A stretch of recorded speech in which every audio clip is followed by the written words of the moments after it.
I agreed to check in on my friend's cat during her holidays, but what I encountered made me flee in fear after just 5 days. My friend and I have known each other since high school. We ended up going to the same college. We moved to the same neighborhood and started working at the same place. It was all coincidental, but it allowed us to be close friends, even though we had nothing in common. But life and coincidences. At one point, about 4 years ago, she changed jobs. First, we had regular lunches, and then I also moved out of the neighborhood and into a house in the suburbs. So without daily interaction at work, without living close to each other, we drifted apart. For a few years, we only talked on birthdays and major holidays, wishing each other well, updating each other on random life events, etc. This year, for my birthday, she wrote me and told me she's buying a house. Again, coincidentally, it was very close to where I had moved, about a 10-minute drive. She invited me to her new house party and then messaged me after thanking me for coming. A few days later, she messaged me again, and soon after, we started getting back in touch.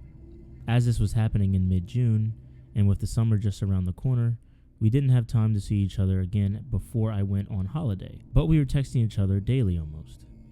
She told me she got a cat and sent me pictures. It was a gorgeous little rescue. She was black all over, except for her paws, which were white. It looked like she was wearing shoes, so my friend named her Boots. From the pictures and videos, Boots was very loving, cuddly, and sweet. So when I came back from holiday, I didn't think twice before I agreed to stop by my friend's house every evening and look after the cat while she went on holiday for a week or two. I even proposed to take her over at my place.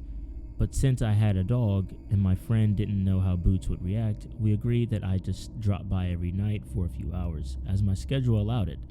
As her flight was departing before mine would have landed, we didn't manage to meet, and she couldn't give me her house keys, so she gave me the code to her garage. I could very easily enter like that, and the job was simple enough. Check that the cat had sufficient dry food available, feed her in a little satchel of wet food every evening, change her water, and clean her litter. I was also to spend an hour or so just cuddling or play with her. Simple and adorable, right? Wrong. The first night went smoothly enough. I got there at around 8:30, around Boots' dinner time. She ate her wet food really well, and then we played for a while. "What's your favorite toy, Boots?" I asked her jokingly. She looked at me in the eyes and ran into the bedroom and came back with an orange plastic mouse. I was taken aback by the cat's ability to understand my question, but I assumed my friend was talking to her all the time, and the phrase favorite toy in relation to that specific mouse had come by a few times. The cat was associating. I replaced the water and the dry food, cleaned the litter box, and then laid down on her couch to read a little. Boots came over and started making biscuits on the blanket, which I used as a cover. I took some pictures and sent them to my friend, who was pleased with my service. Boots, loving all the attention, ear scratches, and sweet talk, laid on my stomach and started purring fast asleep. "Oof, Boots, what's that smell?" I said, trying to dissipate the odor with my hand. "What a farty butthole you have, miss. Very unbecoming for a lady," I argued. The cat meowed at me as if to excuse herself or protest, and then got off the couch. "Aw, come on, Bootsy, I didn't mean it." I put my book down and checked the time. It was well past 11 p.m. Pretty late, I thought. I packed my things, messaged my friend that I was on my way, made sure the garage closed properly, and off I went. The next night, things went just as smoothly, with a very similar routine. Little food, little play, some chilling on the couch. Boots again came down to lie on my chest. And again, that god-awful smell. "Hey, what is that?" I reacted, trying to grab the cat and bring her closer to my nose to see where exactly it was coming from.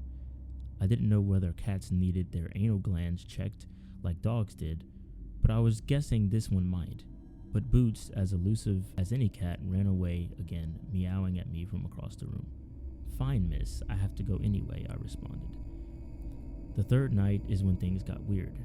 That terrible smell hit me as soon as I entered the house. "Oof," I exclaimed, and quickly texted my friend to see whether it was okay to stop the wet food. It smelled strongly of sulfur, like when my French bulldog eats cheese. Something needed to be done, I argued in the text. This poor cat's stomach needed some sort of managing. My friend asked me if the poop is okay in the litter box. and sure enough, it was. She suggested I reduce the portion, but not worry too much about it. Apparently, Boots can get a little gassy when stressed. I just opened the windows to air the place a little, making sure that Boots didn't attempt to escape. Then I proceeded to do the regular stuff, change the water, top up her dry food, and then went to lounge on the couch. This time, Boots didn't join me. Instead, she stood across the room from me and just stared. For the whole time I was there, she just stared, her piercing green eyes never blinking. I felt the need to end my evening short, so at 5 minutes after 10, I did Boots adieu and left.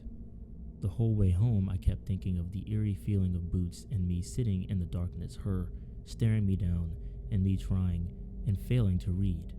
I wanted to check with my friend, but I didn't know how to put it into words. "Your cat is creepy and stinks" just sounded like a terrible thing to say to a pet owner. The next night I got to the house, the place was completely dark.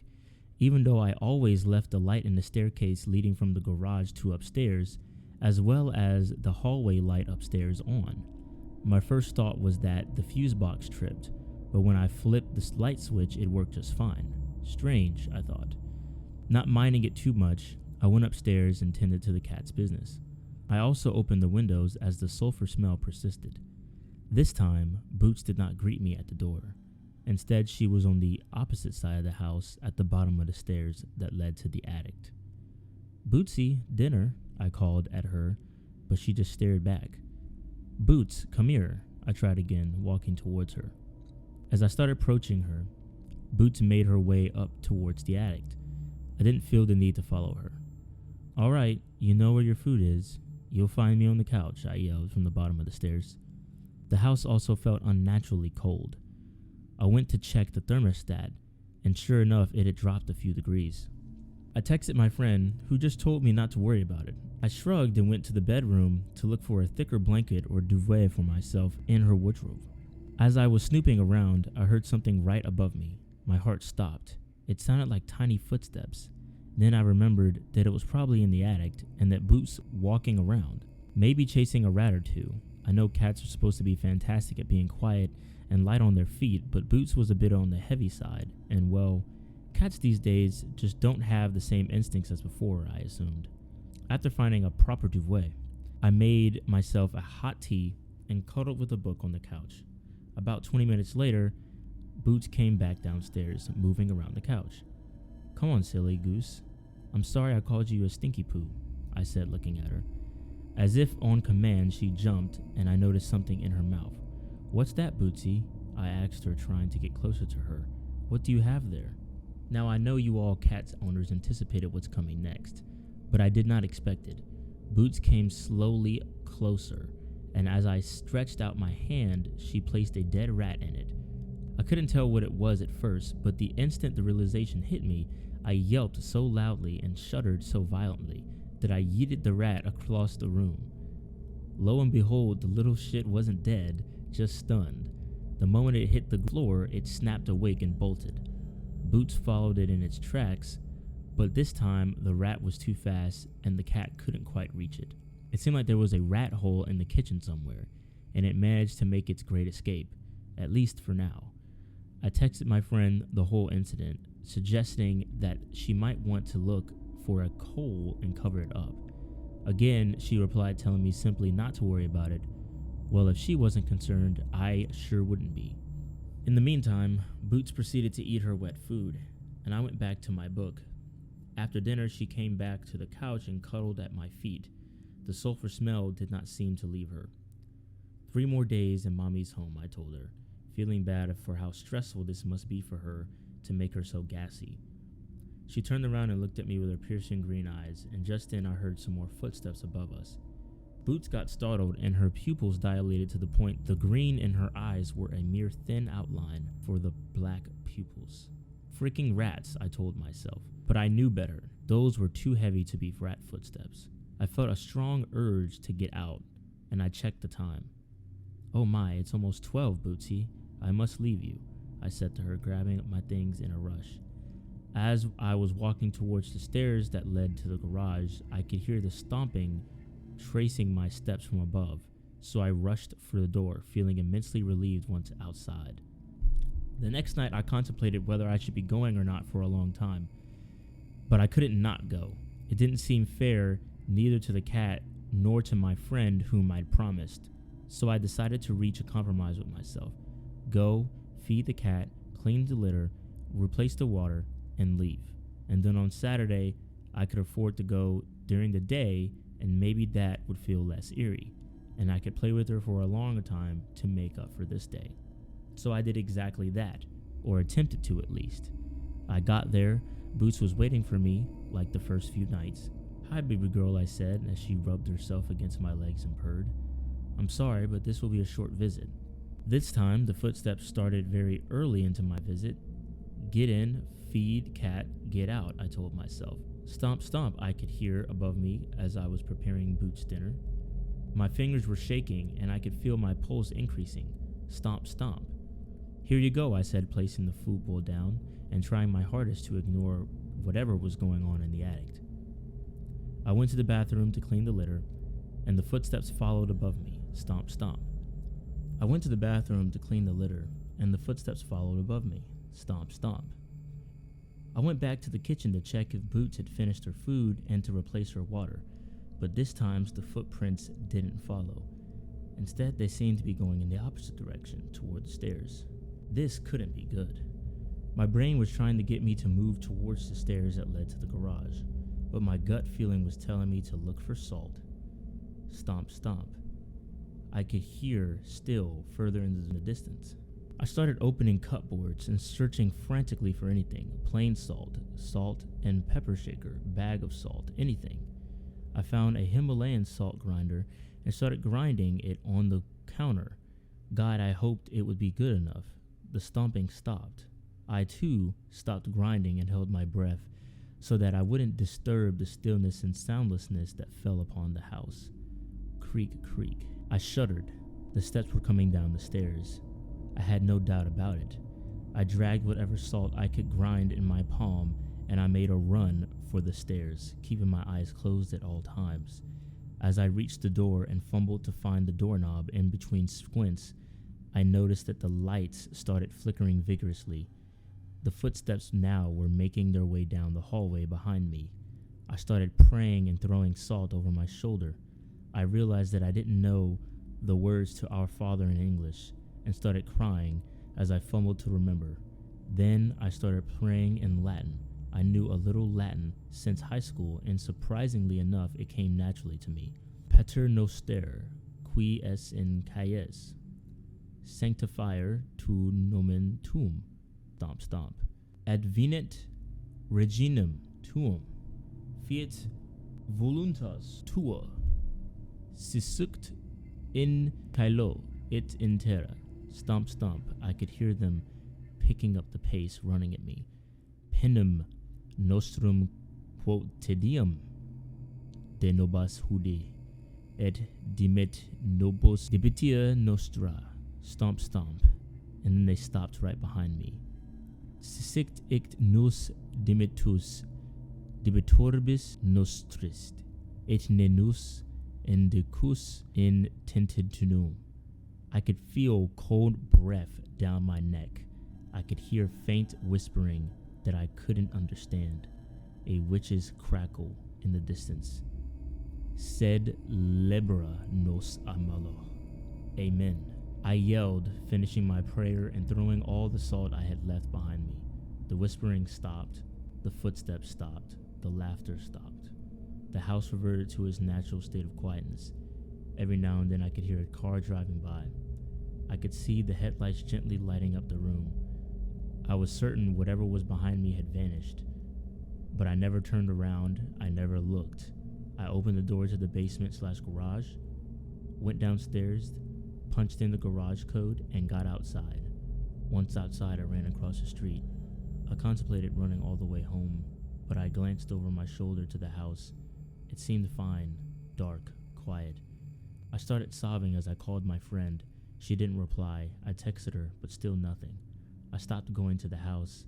I figured Boots would only be alone for 2 days at this point, and I left plenty of dry food.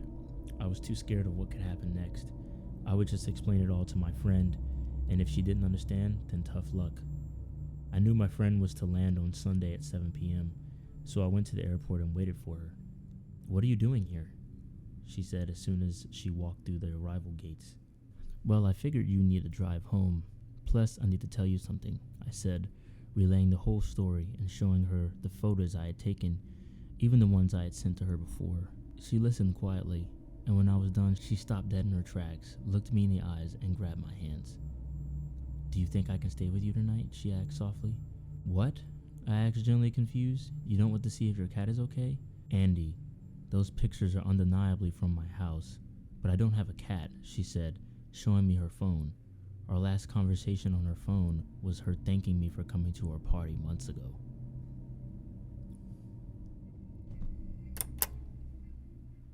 I found my wife outside.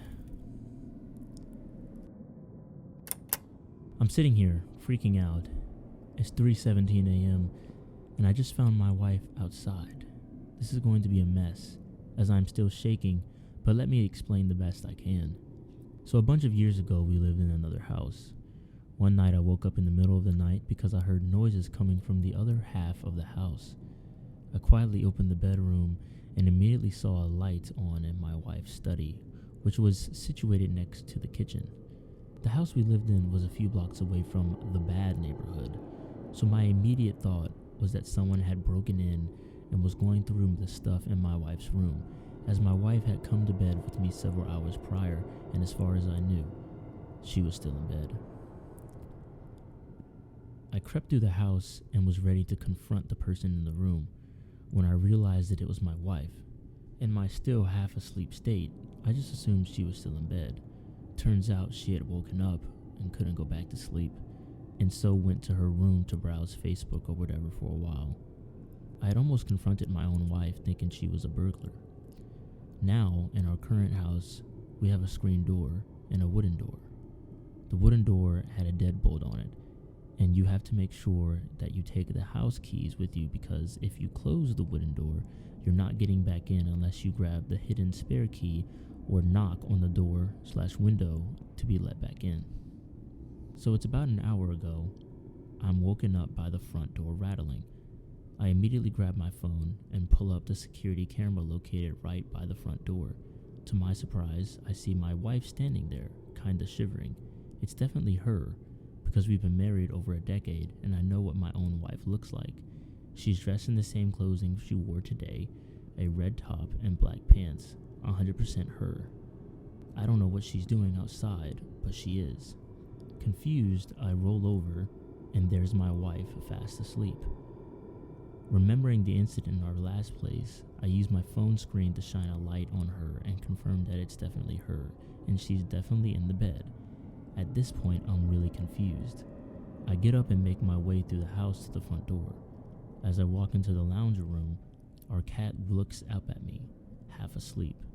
Normally she's super curious about stuff going on outside, and I would have thought that hearing the screen door rattling would have caused her to be at the door trying to see what's going on, but it's as if she hadn't heard a thing. I stand by the door and call out, "Who is it?" "It's me, hurry up and let me back in, I'm freezing." I went outside because I heard something but forgot to take the keys in my bag with me. That absolutely sounds like my wife. Accent, intonation, knowledge about where her set of keys are, everything. But I'm not convinced because I've just seen her sleeping in the bed with my own eyes. "Hold on a second," I tell her. Now I'm heading back through the house and into my bedroom. I wake up my wife and say, "This is really effing weird. You have to see this." I open the camera app and show her the front door. She's still at the door, looking around, wondering what I'm doing, because all I need to do to let her back in is turn the handle on the deadbolt and open the door. My wife says, "What the F? When was that recorded?" I tell her, "It's not. This is live. You're standing outside by the front door. I just went down there and asked who it was, and your voice told me it was you, and that I should let you back in because you're freezing and you left your keys in your bag." My wife gets up and peers through the bedroom window, as you can just see the front door alcove from there. She gasps and pulls the curtains shut. She turns around, and I'll never forget the look on her face as long as I live. She's terrified. "That's me," she says. At this point, I'm freaked the F out. I'm wide awake, I'm speaking to my wife, and I'm physically touching her while trying to peer out the window with her, but there she is, standing outside in the very outfit she wore today. Same hair, same glasses, same everything. We walked into the lounge room and I grabbed the big torch I have. It's a big sturdy metal super bright light. Great for blinding people and hitting them if they get too close. We stand by the door again. "What's your name?" I ask. She tells me her full name, including her middle name. It's correct. "What's your birth date?" She tells me. It's also correct. "What did we have for dinner tonight?" She tells me this too, and tells me that I cooked it. That's right, too. I could hear my real wife standing next to me, trying to control her breathing, as she's scared out of her wits. I nudge her and whisper, "Ask her something only you would know." After a moment to steady herself and think of something, she speaks. "When we last stayed with my parents, what change had Dad made to my old room?" There was a pause. "Who is that?" the person outside said. "Why aren't you letting me in? You know it's me. You're starting to freak me out here. Who is that inside with you? Is that a recording of me? What's going on here?" I said, "Answer the question. What change had been made to your room when we last visited?" Another pause. Then finally, there was a second bed added as Max and Damien, my brother-in-law's 2 kids, sleep in there while visiting Mom and Dad. There's an audible gasp from my wife next to me. Now we're both freaked out. I grab her hand and lead her to the back into the bedroom and turn the lights on. We're still awake, watching the cameras. The other person walked towards the backyard, presumably to grab the spare key, but that was 40 minutes ago, and I haven't seen them since. I'm too shit scared to go to bed, because I'm scared that this person, who knew everything about my wife, will find the spare key and enter. I don't know who the F they really are, or what they want, but I'm not sleeping.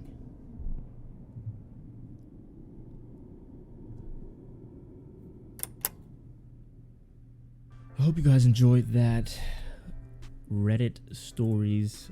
I'm gonna try to continue to do these videos based on how these do go, and this is a new channel, so if you guys want some new videos and a new take, a new style on narration / Reddit stories, click that subscribe button, and I'll catch you guys in the next one. Peace out.